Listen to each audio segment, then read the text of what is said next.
මේ විශ්ව ධාතුව විනිවිදාරුගතා වූ ඒ අපතතාවක සම්මා සම්බුදුන් වහන්සේගේ විමුක්ති ඥාන සීල සමාධි ප්‍රඥා යන අනන්ත බුද්ධ ඥාන සහ මාගේ নমස්කාරය වේවා. සාදු සාදු සාදු. කාරුණික පින්වතුනි, අප තථාගත සම්මා සම්බුදුන් වහන්සේ මේ ගයා බෝධි මෝරයේදී අතිතුම් වූ මේ බුද්ධත්වයට පත් වෙලා උන්වහන්සේ මේ ලෝක සත්‍ය සතර දුකින් එතර වෙන්නට අවශ්‍ය කරන්නා වූ ප්‍රතිපදාව, අපිට නොපෙනෙනා වූ ප්‍රතිපදාව, අපිට සොයා ගන්නට බැරි, පේන්නේ නැති, නොදිනුවත් මේ සිද්ධ වෙන ක්‍රියාදාමය උන්වහන්සේ දැක අවබෝධ කර අපිට පැහැදිලිව වදාරනවා. අපිට අවබෝධ කරගන්න කියලා අපිට තියෙන අවබෝධ කරගන්න. දැන් පටිච්චසමුප්පාද ධර්මතාවය. එය හැම සෙනෙකම සිද්ධ වෙනවා. අපිට ඒ පේන්නේ නැහැ. ඒ නිසා අපි තථාගතයන් වහන්සේ දේශනා කළ පරිදි උන්වහන්සේගේ ඕවාදය තුල පිටලා යමෙක් උන්වහන්සේගේ ඕවාදයේ මත මේ චතුරාර්ය සත්‍ය ධර්මයේ තුල මේ පටිච්චසමුප්පාද අවබෝධ කරනවා නම් ඒ පුද්ගලයා උතුම් නිර්වාණය සාක්ෂාත් කරනවා කියලා තථාගතයන් වහන්සේ දේශනා කර වදාළා. එහෙනම් පින්වතුනි, අපිට තියෙන්නේ තථාගතයන් වහන්සේගේ ඕවාදයේ පිළිඅරගෙන උන්වහන්සේ කියපු පරිදි උන්වහන්සේ කියපු ආකාරයට පිළිලා අපිට මේ උතුම් න්‍යාය ධර්මය අවබෝධ කරගන්න.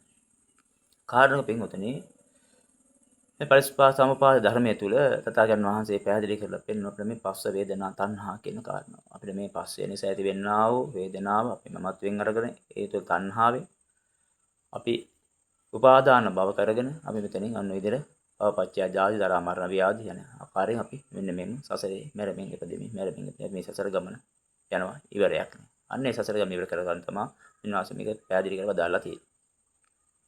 පින්වතුනි, සලආයතන පස්ස වේදනා කියන්නේ මේ වර්තමාන මොහොතේ ඵලය. සලආයතන පස්ස වේදනා වර්තමාන මොහොතේ ඵලය. අපි ඒක තේරුම් ගන්න ඕනේ. තණ්හා උපාදාන භව අවිද්‍යා සංඛාරා වර්තමාන හේතුව. තණ්හා උපාදාන භව අවිද්‍යා සංඛාරා වර්තමාන හේතුව. අවිද්‍යා සංඛාරා සංඛාරපත්‍ය විඥාන විඥානපත්‍ය නාම රූප නාම රාපෝස සලආයතන පස්ස වේදනා එහෙම නාස දේශනා කරලා තියෙනවා. නිසා මේ සරලව තේරුම් කරලා දෙන්නේ මේක මේ වර්තමානයේ ඵලය සහ වර්තමාන හේතුව කියන කාරණා. ඒතකොට පස්ස වේදනා තණ්හා. සලආයතන පස්ස වේදනා වර්තමාන ඵලය. තණ්හා උපාදාන භව අවිද්‍යා සංඛාර වර්තමාන හේතු. අන්න එක බුදුන් වහන්සේ මේ දේශනා කරන්නේ තණ්හායේව තස්සා තණ්හායේ තස්සයි. අන්න ඒ තණ්හාව ආශේෂ විරාග නිරෝධය. ශේෂයක්වත් නැතුව නිරෝධය කරන්න ඕනි කියලා තමයි උන්වහන්සේ දේශනා කරන්නේ. ආශේෂ විරාග නිරෝධෝ කියන්නේ ඒකයි. තස්සායේව තණ්හාය, අන්නේ තණ්හාව ශේෂයක්වත් නැතුව නිරෝධ කරන්න. ආශේෂ විරාග නිරෝධෝ. ශේෂයක් නැතුව රාගයේ විරාග කරලා නිරෝධ කරලා ප්‍රහීන කරලා උතුම් නිර්වාණ මාර්ගයට අවතීර්ණ වෙන්න කියලා තමයි උන්වහන්සේ මේ දේශනා කරලා පාදිත කරව දාලා. පින්වතුනි, උපාදාන භව කියන කාරණාව මේ ශේෂ වෙමින් රාග වෙන්න දෙන්නේ නැත්තම් යමෙක් රාග කරන්නේ නැත්තම් තණ්හාව උපදින්නේ නැහැ, උපාදානෙ නැහැ, භවය නැහැ. අන්නේ අපිට එන සංඥාව, ඒ අරමුණ තුල වේදනාව මමත්වෙන් මගේ කොට ගත්තාම නැත්තම් තණ්හාව, උපාදාන, භව කරගත්තාම මොකද වෙන්නේ? භවය සැකසෙනවා, කර්ම බීජ නිර්මාණය වෙනවා, කර්මය හැදෙනවා. ඒතර වේදනාව තමාගේ කොට අරගෙන මමත්වයෙන් මගේ කොට මගේ වසංගයේ පවත්වා ගන්න යාමේ තමයි මෙන්න මේ කාරණා සිදු වෙන්නේ. මේක මේ අස්මිමානේ මඤ්ඤතාවය නිසා. ඒ නිසා අපි ඔක තේරුම් ගන්න ඕන මේ අසකරණ ආසය දිවකය මනස ආයතන 6 මූලික වෙලා මේ කාරණාව කොයි මොහතක කොතනක කොයි ආකාරයෙන් මොන ආකාරයෙන් මොන විදිහට වෙනවද කියලා අපිට තේරුම් ගන්න බෑ. අපි ඒක දකින්න. අන්න ඒක තමයි දකින්න ඕන. ඒක තමයි මේ සමුදය කියන්නේ. මේ අසකරණ ආසය දිවකය මනස ආයතනය හරහා අපි මේ සමුදය කියන කාරණාව සිද්ධ වෙනවා. අපි යමකට ඇලෙනවා, ගැටෙනවා. අන්න ඔකයි සමුදය කියන්නේ. සිතින් කයෙන් වචනේ. එන්නා වූ අරමුණ, ඒ අරමුණ සිතුවිල්ලක් කරන, සිතුවිල්ල චේතනාවක් වන සංචේතනාවක් වන ඒක දිගේ හොදේ කරමින් අපි ඒකේ ඇලෙමින් ගැටෙමින් කර්ම බීජය හදනවා. අන්න ඔක තමයි සමුදය කියන්නේ. පටිච්චසමුපාදයේ ඉතා සරලව අවබෝධ කරලා දීලා තියෙන උන්වහන්සේ. මේක තේරුම් ගන්නවා. තණ්හා උපාදාන භවයන් මොකද? අල්ලා ගැනීම. මමත්වෙන් අස්මිමානෙන් මඤ්ඤතාවයෙන් මගේ වසඟේ තබා ගැනීම මගේ වසඟේ පවත්වා ගැනීම ඒක තුල මම රෝධ කිරීම කියන කාරණා තමයි විනාශය පැහැදිලි කරලා දේශනා කරලා වදාළා. අන්න ඒකයි විනාශය දේශනා කරන්නේ. යමෙක් මෙන්න මේ පටිච්චසමුප්පාදය අවබෝධ කරනවා නම් ඒ කෙනා මේ නිවන සාක්ෂාත් කරනවා කියන කාරණා. යෝ පටිච්චසමුප්පාදං පස්සති සෝ ධම්මං පස්සති. යමෙක් මේ පටිච්චසමුප්පාදයේ තමාගේ ප්‍රඥාවෙන් දැක ඔව් මේ ධර්මතාවය අවබෝධ කරයි නම් ඔව් මේ ධර්මතාවය අවබෝධ කරයි. එහෙනම් මේ පටිච්චසමුප්පාදයේ තමාගේ නුවණින් අවබෝධ කරගන්නේ ප්‍රඥාවෙන් අවබෝධ කරගන්නේ කියන්නේ. යංකින්චේ සමුදය ධම්මං සබ්බන්තං නිරෝධ ධම්මං. යංකින්චේ සමුදය ධම්මං කියන්නේ මේ යංකින්චේ සමුදය ධම්මගේ මේ යමිකු මේක සමුදය වීම දකිනවා නම් මේ ධර්මතාවය දකිනවා නම් සමුදය කියන ධර්මතාවය දකිනවා නම් සබ්බන්තං නිරෝධ ධම්මං. සියලුම ධර්මතාවය නිරෝධය කරන්න පුළුවන්. අයි සමුදය දකිනවනේ. අන්න එහෙනම් බුදුන් වහන්සේ අපි දේශනා කළා එහෙනම් මේ සමුදය තමයි අපේ ඉස්ලාම දකින්න කියන්නේ. නිරෝධය දකින්න බෑ. නිරෝධය දකින්න ගියොත් මොකද සමුදය වෙලා නිරෝධය දකින්න ගියොත් අපේ කර්මය හැදිලා ඉවරයි. එහෙනම් සමුදය වෙන්න කලින් අපි එහෙනම් මේක නිරෝධය කරගන්න ඕන. අන්න ඒකයි මේ ධර්මතාවය උතුම්ම නියතයි. එහෙනම් අපිට තියෙන්නේ මේක යෝනිසු මනසිකාරයෙන් අවබෝධ කරගන්නයි පින්වතුනි තියෙන්නේ. එනිසා මේක තේරුම් ගන්න මේ අතීත හේතු නිසා වර්තමාන ඵලය හැදෙනවා. අතීත හේතු නිසා මේ වර්තමාන ඵලය හැදෙනවා. තණ්හා උපාදාන භව කියන්නේ වර්තමාන හේතු.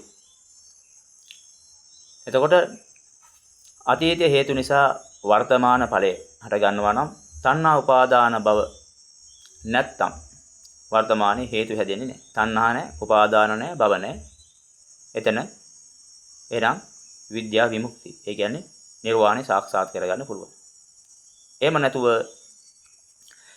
එතන තණ්හා උපාදාන භව සැකසෙනවා නම් අවිද්‍යාව පත්‍ය සංඛාරා. එහෙනම් කර්මය හැදෙනවා. සංඛාර කියන්නේ කර්මය, සංඛාරය කර්මය හැදෙනවා. එහෙනම් එතන විද්‍යාව විමුක්ති නෙමෙයි නැවත අපි සසර යනවා. එහෙනම් අවිද්‍යාව මූලික කරගෙන ඉන්නේ. අපි ඔක තේරුම් ගන්නවා. එහෙනම් කොහොමද මේ අවිද්‍යාව පත්‍ය සංඛාර වෙන්නේ? අවිද්‍යාව සංඛාරා නැතුව කොහොමද මේ උපාදාන භව වෙන්නේ කියලා අපි මෙන්න මේ තමයි මේ බුදුන් වහන්සේ මේක පැහැදිලි කරලා දේශනා කරලා වදාහරලා තියෙනවා. අපි මෙන්න මේක තේරුම් ගන්නවා.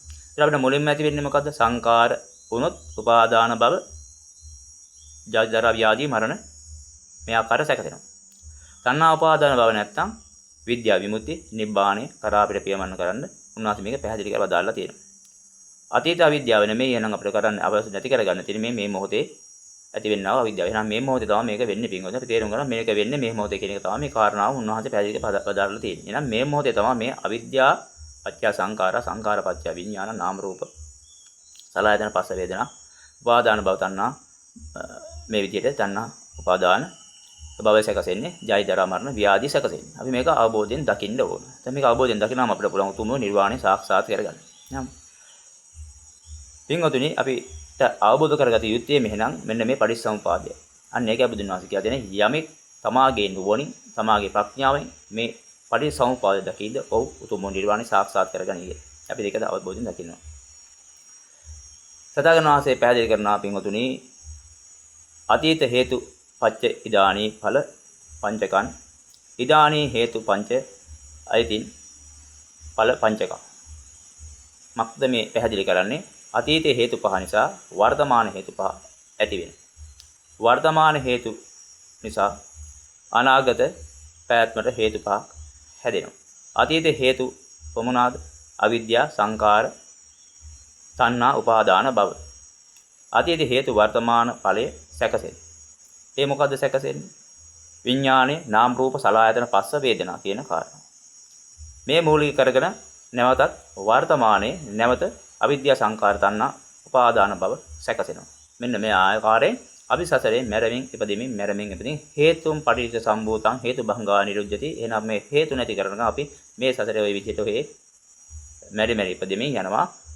ඒක අපිට තීරණය කරන්න බෑ. මෙතනින් සැකසරේ හේතු අනුව තමයි ඒ ක්‍රියාධර්මයේ වෙන්නේ නැවත ඉපදෙන්න තැන තීරණය වෙන්නේ. ඒක වෙනම දේශනා කරන එකට තියෙනවා. අභිධර්මයේ දේශනා කර පැහැදිලි කරලා දාලා තියෙනවා. මේ චිත්ත වීති බවටපත් වෙලා මේ ප්‍රපංචල සංජනනය වෙලා මේ කොහොමද වෙන්නේ කියන කාරණාව. ඉතින් මම එච්චර දුරට පැහැදිලි කරන්නේ මම උත්සාහ දරන්නේ මේ චතුරාර්ය සත්‍ය ධර්මයේ තුල මේ දුක්ඛ සත්‍ය දුක්ඛ සමුදය සත්‍ය, දුක්ඛ නිරෝධ සත්‍ය, දුක්ඛ නිරෝධගාමී පටිපදා ආර්ය මාර්ගය තථාගතයන් වහන්සේ මේ දේශනා කළා තියෙන්නේ මේ කාරණා හතරම මේ පටිච්චසමුපාදය තුල තියෙනවා. එහෙනම් අපි දුකයි දකින්න ඕනේ. දුක තමයි මෙතනින් නිර්මාණය වෙන්නේ. දුක නිර්මාණය වෙන අපි දකින්න තියෙන තමයි ඒ සමුදය තුල අපි තරමං වෙන්නේ. ඒක අපි ඇලෙන්නේ ගැටෙන්නේ මමත්වයෙන් මඤ්ඤතාවයෙන් අස්මිමානෙන් අපි ගන්න මමත්වයෙන් මගේ කරගන්නේ මමගේ වශයෙන් පවත් ගන්න උත්සාහ කරමින් නිසා තමයි මේක සමුදය වෙලා මේක කර්මය හැදිලා ඒ කර්මයේ තුර මේක නිරෝධය වෙලා අපි නිරෝධනවත්කමින් නැවත භවයකට හේතු සැකසෙනවා. ඒතර අපිට ආර්ය මාර්ගයේ අවබෝධ නැති නිසා. ඉතින් මේ ආර්ය මාර්ගය තමයි මේකේ පැහැදිලි කරලා දේශනා කරලා වදාලා තියෙන අපිට මේ ආර්ය මාර්ගය දකින්නයි තියෙන්නේ. එහෙනම් මේක තියෙනවා ආර්ය මාර්ගය. එහෙනම් මේ ආර්ය මාර්ගය අවබෝධ කරගන්න තියෙන අපිට ඒ ආර්ය මාර්ගය තුළ ඊටාම සුන්දර ධර්මතාවයක් තියෙන පින්වතුනි මේ පටිසමුපාදය කියන්නේ ඊටාම සුන්දර වූ නිර්මල වූ තථාගත ධර්මයේ මේ තමා නිර්වාණය කරා යන්න තියෙන මාර්ගය මේක අවබෝධ කරුවාට පස්සේ අපිට තියෙන්නේ උතුම් නිර්වාණය තුළ අපේ අවශ්‍යතාවය. කියන්නේ මොකක්ද අවශ්‍යතාවය? නැවත ඉපදෙන්නේ නැතුව ඉන්නනේ තියෙන්නේ. ඒක තමයි අවශ්‍යතාවය. නැවත ඉපදෙනා නෙමෙයි ඉපදෙන්නේ නැතුව ඉන්න තමයි අපේ අවශ්‍යතාවය. අන්න ඒකට තමයි මේ පටිච්චසමුපාදය මේ ක්‍රියාත්මක වෙන්නේ තථාගතයන් වහන්සේ අපිට දේශනා කර වදාරලා පැහැදිලි කරලා තියෙන්නේ. එහෙනම් තථාගතයන් වහන්සේ මොනවද මේ දේශනා කරලා තියෙන්නේ අපිට මක්ද පැහැදිලි කරලා තියෙන්නේ මේකෙන් කියලා අපි තමයි තේරුම් ගන්න අපි තමයි අවබෝධ කරගන්න ඕන. අපිට එහෙනම් මේකේ සසරේ ඇවිදින්න නෙමෙයි කියලා තියෙන්නේ සසර නවත්ත ගන්න හැටි උතුම් නිබ්බාණය කරා යන ආකාරයේ තමයි උන්වහන්සේ මේ පැහැදිලි කරලා දේශනා කරලා තියෙන්නේ. ඉතින් අපිට තියෙන්නේ තමන්ගේ ප්‍රඥාවෙන් තමන්ගේ මේක අවබෝධ කරගෙන උතුම් නිර්වාණය සාක්ෂාත් කරගන්න පොත්ගල සරණ නොගිහින් බුදුන් වහන්සේ සරණ ගිහින් බුදුන් වහන්සේගේ අතිතුම් වූ ධර්මතාවය දිහට සරණ ගිහින් තමන් සංඝ මේ සම්වලින් නිදහස් වෙලා සංඝාතනය කරලා රාග දේශ මොහ අයින් කරගෙන කාම තණ්හා භව තණ්හා විභව තණ්හා කියන මේ තෘෂ්ණාව අයින් කරන උතුම් නිර්වාණය සාක්ෂාත් කරන තමයි උන්වහන්සේ මේ පටිච්චසමුපාදය දේශනා කර වදාහලා තියෙන්නේ. ඊටාම සරලව ඊටාම පුළුල් වූ ධර්මතාවයක් අපිට හොයාගන්න බැරි ධර්මතාවයක් උන්වහන්සේ ඊටාම සරලව දේශනා කළා තිනවා. මේ කාරණා 12ක් විතර තියෙන්නේ නේද? වචන 12ක් විතර තියෙන්නේ ඔය පටිච්චසමුපාදය ඇතුලේ.